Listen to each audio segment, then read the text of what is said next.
ಕುಡಿಯಲು ನೀರು ಬಿಡದೇ ಇರತಕ್ಕಂತ ಚುಂಚೋಳಿ ಪುರಸಭೆ ಅಧಿಕಾರಿಗಳಿಗೆ ಬೇಕೇ ಬೇಕು.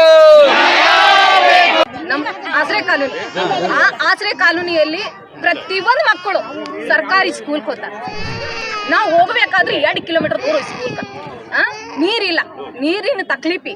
ನೀರು ಹ್ಯಾಂಗೆ ತುಂಬಬೇಕು, ಮಕ್ಕಳು ಹ್ಯಾಂಗೆ ಸ್ಕೂಲ್ಗೆ ಹೋಗ್ಬೇಕು, ಹೋಗಿ ಶಿಕ್ಷಣ ಹ್ಯಾಂಗೆ ಮಾಡ್ಬೇಕು, ಮಕ್ಕಳು ಹ್ಯಾಂಗೆ ಮುಂದುವರಿಬೇಕು. ಮಕ್ಕಳು ಯಾಕಮ್ಮ ಇಷ್ಟೊಂದು ಲೇಟ್ ಅಂತ ಮಕ್ಕಳಿಗೆ ಕೇಳಿದ್ರೆ, ಅಮ್ಮವ್ರೆ ಮೇಡಮ್ ಅವರೇ ನಮ್ಮಲ್ಲಿ ನೀರಿನ ತಕ್ಲೀಫಿ. ನೀರು ಹೊದಿಬೇಕಾದ್ರೆ ಸಣ್ಣ ಮಕ್ಕಳು 8 ವರ್ಷದ ಹಿಡಿದು ಮಕ್ಕಳು ಹೊದಿಬೇಕಾದ್ರೆ ಅವ್ರ ಕೈ ನೋವೇನು, ಬಾಯಿ ನೋವೇನು, ಕಾಲು ನೋವೇನು. ಅಲ್ಲಿ ಹೋಗ್ಬೇಕಾದ್ರೆ ಸ್ಕೂಲ್ನಾಗ ಹೋಗ್ಬೇಕಾದ್ರೆ ಅಮ್ಮ ನನ್ನ ಹೋಮ್ವರ್ಕ್ ಆಗಿಲ್ಲ, ನನ್ನ ನೀರಿನಗೋಸ್ಕರ ನನ್ನ ತಕ್ಲೀಫ ಅಲ್ಲ. ನೀ ಏನೇ ಮಾಡು, ನೀ ಯಾವುದೇ ಹೋರಾಟ ಮಾಡು, ನೀ ಇಲ್ಲಿ ತನ ಮಾಡು, ದಿಲ್ಲಿ ತನ ಮಾಡು, ನಮಗೆ ನೀರು ತನ ಕೊಡು. ನಮ್ಮ ಮಕ್ಕಳು ಹೇಳೋದು ಈ ಸ್ಕೂಲ ಎಲ್ಲಿ ಗೋರ್ಮೆಂಟ್ ಈ ಸ್ಕೂಲ್ನಾಗ ನನ್ನ ಮಕ್ಕಳು ಓದೋದು 4 ಜನಕ್ಕೆ ಸಣ್ಣ ಹುಡುಗ 6 ವರ್ಷದ ಹುಡುಗ ಒಂದು ತೆಮಿಗೆ ನೀರು ತರಬೇಕಾದ್ರೆ ಆ ಮಕ್ಕಳಿಗೆ ಏನು ತ್ರಾಸು, ಕಾಲು ನೋವು, ಕೈ ನೋವು, ತಲೆ ನೋವು. ಪ್ರತಿಯೊಂದು ನಮ್ಮ ಆಶ್ರಯ ಕಾಲೋನಿಗೆ ಯಾವುದೂ ಕೇಳಲ್ಲ ನಾವು ನೀರು. ಪ್ರತಿಯೊಂದು ಈಗ ನನಗೊಂದು ಜೀವ ಹೊಲತ್ತ, ನಾ ಮಾತಾಡ್ಲತ್ತೀನಿ, ನಂದೊಂದು ಜೀವ ಹೊಲತ್ತ, ನಂದೊಂದು ಜೀವ ಕುಳಿಸ್ತೀರಿ, 16 ಜನ ಕುಳಿಸ್ರಿ.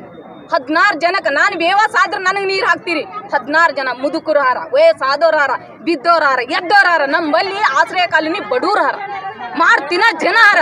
ಇವ್ ಮುಂಜಾನೆ ಹೇಳ್ಬೇಕಾದ್ರು 9 ಗಂಟೆಕ ಎಲ್ಲಿಗೆ ಹೋಗ್ತಾರ, ಕೂಲಿ ಮಾಡ್ಲಕ್ ಹೋಗ್ತಾರ, ನಾಲಿ ಮಾಡ್ಲಕ್ ಹೋಗ್ತಾರ. ಪ್ರತಿಯೊಂದು ಕೆಲಸ ಬಿಟ್ಟು ನೀರಿನಗೋಸ್ಕರ ಅಲ್ಲಿ ಕಾಳಕ.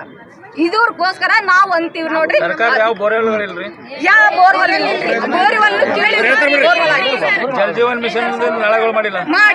ಮಾಡಿಲ್ಲ ಮಾಡ್ಲಾರ್ದಗೋಸ್ಕರ ನಾಲಿದೊಳಗೆ ಕೊಟ್ಟಾರ್ರಿ, ಪೈಪ್ ಲೈನ್ ನಾಲಿದೊಳಗೆ ಕೊಟ್ಟಾರ. ಆ ನಾಲಿದೊಳಗೆ ನೀರು ಕುಡಿದ್ರೆ ಮಕ್ಕಳಿಗೆ ಏನಾಗ್ಬೇಕು, ಆರೋಗ್ಯ ಏನಾಗ್ಬೇಕು ಹೇಳ್ರಿ, ಕೆಟ್ಟ ಹೋಗ್ತದ.